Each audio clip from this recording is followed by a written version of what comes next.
Scream 6 has landed in cinemas. Now, does this film provide a whole new set of shocks and scares, or is it one Scream movie too many? Hey guys, welcome to Marcus Loves Movies. My name is Marcus Lee and welcome to my Scream 6 movie review. I watched it a couple of nights ago. I've had some time to digest it, to process it. I'm here now to share my thoughts and feelings about it. So I'm going to do that in this video. Just before I do that, can I say thank you for checking out my movie review. I really appreciate it. And thank you for checking out my channel if this is the first time you've done that. Listen, this is a small channel. We're currently on the road to 300 subscribers. We're only 5 away. So if you could be one of the wonderful people who subscribe to the channel, I would really appreciate your support. Anyway, let me give you a quick plot outline, then we'll talk about the film. 4 survivors of the Ghostface murders leave Woodsboro behind for a fresh start in New York City. However, they soon find themselves in a fight for their lives when a new killer embarks on a bloody rampage. Now, could that person be a killer called Ghostface? Mini spoiler alert, yes it is. So, like I said, I watched this film a couple of nights ago, and after I leave the cinema after watching a film, I generally like to check out what other people thought about the movie. So what I often do is I like to go on IMDb and check out the user reviews to see what other people are saying about the film. So when I did this with Scream 6, I looked at IMDb's user reviews and people were giving it 8 out of 10, 9, 10 out of 10, saying Scream is back. It's one of the best ones ever. And my honest feeling was, am I missing something? Because people are saying it's great, and I didn't think it was great. Now, if I'm being honest, I'm not the biggest Scream fan out there. I have watched all of the films. I've watched them all probably just once at the time when they first came out. So Scream 1 coming out 20 years ago, it's 20 years since I've seen that film. But I like the movies for what they are. They're pretty standard slashes. They're, 90 minutes-ish. This one was 2 hours, but they're easy films to watch and enjoy.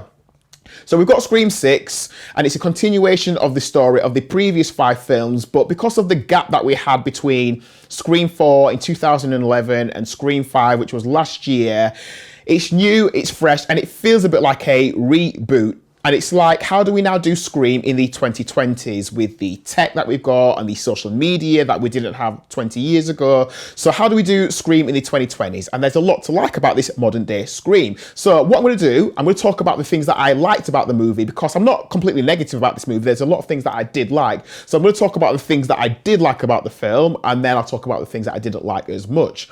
So what I liked about this film, you get the opening, and with a Scream movie, you know what you're going to get. You're going to get someone doing their thing, then they're going to get a phone call, and that's going to ring, and it's going to be, a hey Sydney, but it's not hey Sydney in this case, and it's that thing of, hey, do you like scary movies?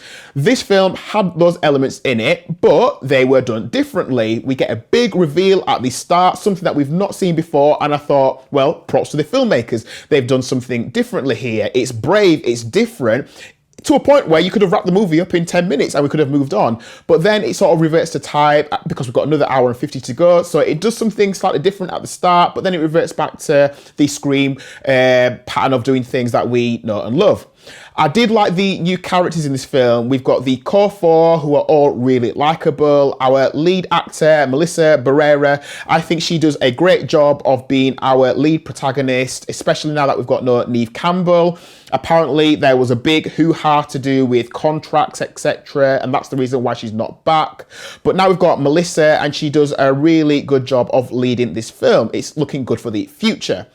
I really like some of these set pieces that we had in this film. Obviously, you're going to have these kills, and it's like, how creative can we be? And I thought some of them were really cool. We've got a brand new setting. It's New York. It's not Woodsboro anymore. So we've got some New York type things. So we've got a big scene in a sort of mini mart, like a mini supermarket that you see in the trailer. We've got a set piece in the New York subway. There's a scene where we've got characters escaping out of a high-rise block of flats, and they've got to use a ladder. That stuff was really great. And ultimately, it's like familiarity, you enjoy something that you know. So that familiarity of Scream, that familiarity of a killer chasing someone, and can this person fight them off? Because, some characters will be able to fight off the killer and others won't. and it's that not knowing who's going to survive. All of that stuff that you get in a slasher movie, that stuff was good. I like that stuff. So those are the things that I liked about the movie. But if I go on to my dislikes, here's where I talk about things that I didn't like as much. I'm not a massive fan of the meta stuff where it's a movie within a movie. So with Scream, we always talk about a movie called Stab, which is what Scream is sort of based on and what The Killer's based on. And they talk about that.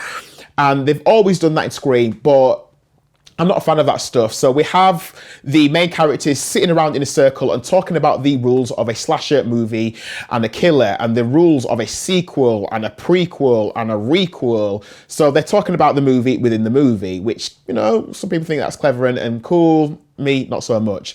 So they talk about the rules. So things like, if you are a new character in the group, there's a good chance you could be the killer.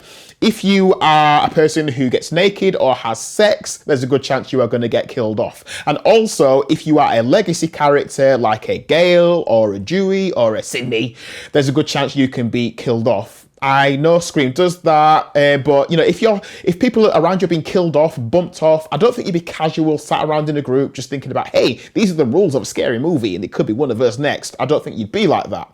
Secondly, one of the things I don't like about these Scream movies, and I suppose it goes for a lot of slasher films, if I'm honest, is the fact that Ghostface is so hard to beat. It's the same with most slashers, and I suppose if that was the case, you wouldn't have a movie. So if you hit Ghostface in the face with a brick, that should take them down. If you shoot at them, that should take them down. But somehow Ghostface seems to keep surviving all of these things, much like Michael Myers does.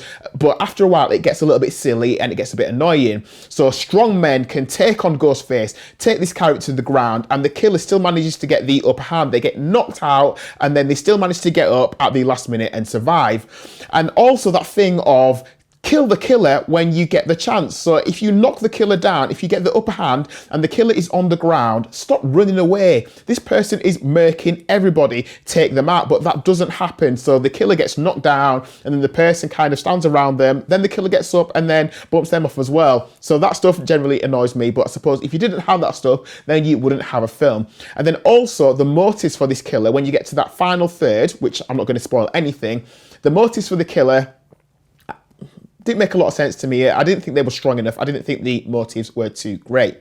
Some of the stuff I thought was a little bit contrived, such as Ghostface stabbing someone in a place where it's busy, but the witnesses who are right there happen to be asleep. Or there's a scene where Ghostface is stabbing someone and there's a person nearby who could just look and think, oh dear, that's a crime that's happening. But they just happen to have their headphones on and they've got their eyes closed and they're just doing that. And they've got no awareness of what's going on around them. I thought that stuff was just a bit stupid. And I know this film isn't real life, but come on, it just wouldn't happen like that. And then also, this feels like I'm going in on this film now.